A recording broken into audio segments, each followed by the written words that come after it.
Okay guys, it's Dr. Oob. I want to talk a little bit about reflux and heartburn.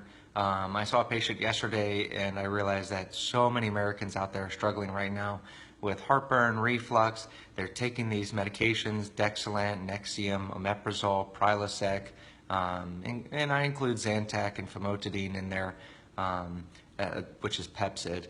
And so these are acid-reducing medications, and people feel like they're stuck on these medications because every time they try to come off of them, their heartburn or reflux or cough or whatever your symptom might be comes back.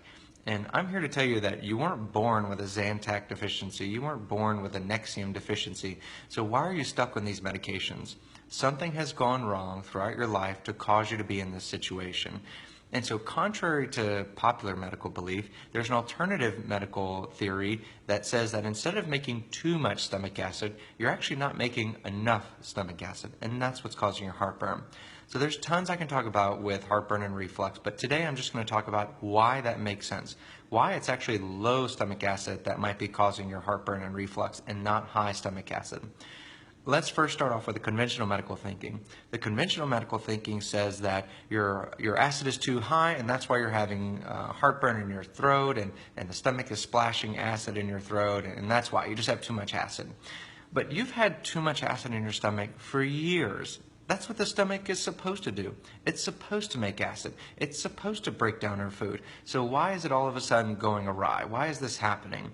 And so the alternative theory is not enough stomach acid. So the stomach has two ways to break down food. One is chemically. It uses the stomach acid to break down the food. Primarily this is fats. Proteins and sugars or carbs don't really require a lot of work by the stomach to break down. That's mostly done in the small intestine. Carbs are really easy. That breakdown actually starts in your mouth. But fats are a lot harder to break down. It's like mixing a balsamic vinaigrette. When you shake it up, yeah, there's oil there, but the oil likes to separate really quickly. Oil and fat is harder to break down. And so when your stomach starts struggling to break down the fat because there's not enough stomach acid, it relies on its second means to break down food. That second means is squeezing or churning. And so if it can't break down the food chemically, it just starts churning. The problem is that the stomach has two outlets. It can either go down into the intestines and digest the food, or it can go up.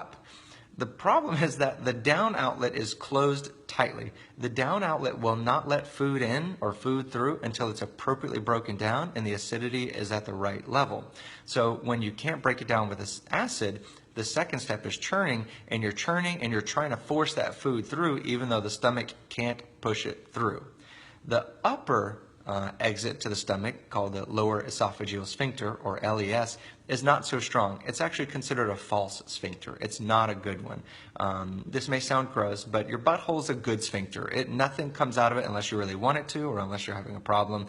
And so that's a good sphincter. The upper sphincter leaving the stomach is not a good sphincter. It lets stuff through easily. So the more your stomach churns, the more likely you are to get acid to shoot up your throat.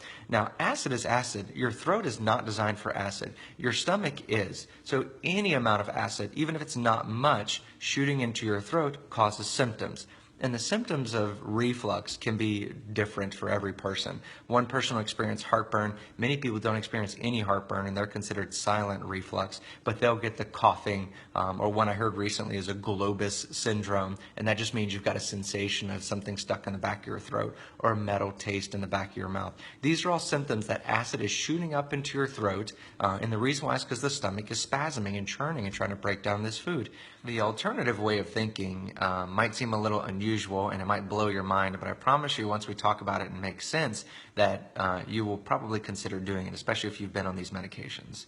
So the alternative way of thinking is that instead of reducing the stomach acid, we actually increase the stomach acid. So before you freak out and close this video, listen.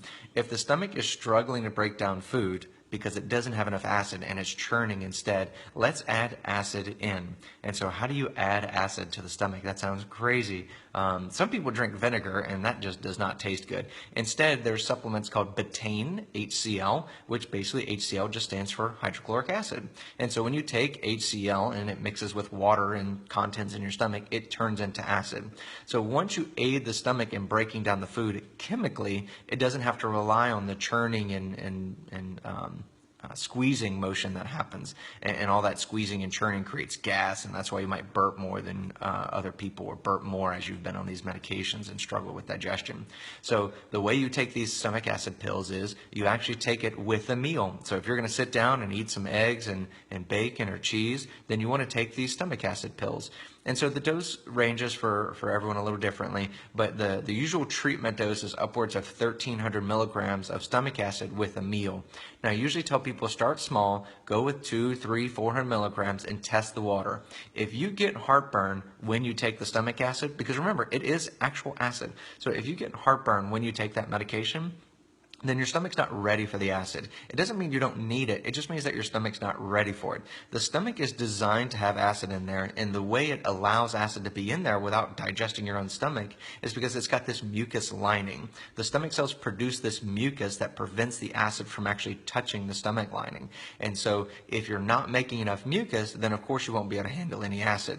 And chances are, if you've been on this medication as far as the Nexiums, if you've been on the PPIs or proton pump inhibitors for years, then your stomach lining may be very minimal because it hasn't needed one since there hasn't been any acid. So take the stomach acid slowly. I always recommend you do it with a functional medicine doctor if you can, but if you want to do things on your own, you can start, but just start slow and work your way up. If you're struggling to get the betaine down, then you want to do some more repair, and we'll talk about stomach repair later on. Mainly today, I just want to talk about stomach acid. So that's the main treatment for improving digestion when you have heartburn. Let me give you a little more motivation as to why you want to come off these proton pump inhibitors, these stomach blockers like Nexium, Prilosec, and Dexilant. The stomach acid is needed to break down your food. So if you're not breaking down your food, that means you can't absorb the nutrients correctly. If you can't absorb the nutrients correctly, then you start feeding the wrong bacteria in your bowels. And once that bacterial imbalance gets set up, then you're at risk for inflammation, heart disease, autoimmunity, tons of bad stuff, and none of it is good. And so that's why the medications, Prilosec, Dexilant, are all associated with A, diarrhea, B, increased risk of pneumonia. Part of that pneumonia risk is because it doesn't do anything for the reflux. You're still refluxing, you're just not refluxing acid. And so when you reflux stomach contents and bacteria that can't be killed because there's no acid, then your risk of pneumonia goes up because that reflux material can end up in the lungs. Number 3 is it decreases your bone density, so you're more at risk for fractures. And then number 4, that's not really fun at all, is C. diff colitis, which is a terrible infection that most people, when they experience it, wouldn't wish it on their worst enemy.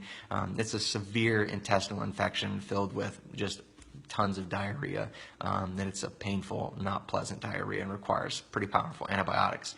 So there's multiple reasons to be off the proton pump inhibitors.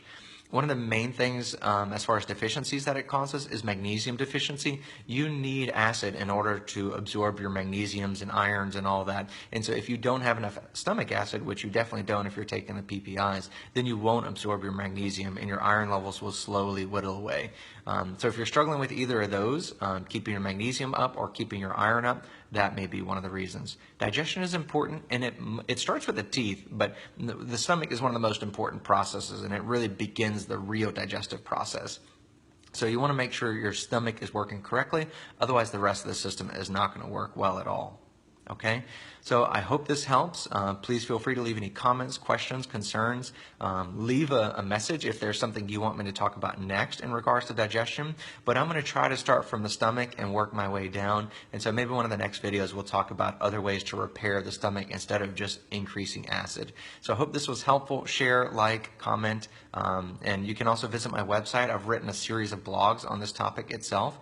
You can just type in Oob Medical reflux in Google and it should pull up my blogs, but I'll post the comment below with the address link.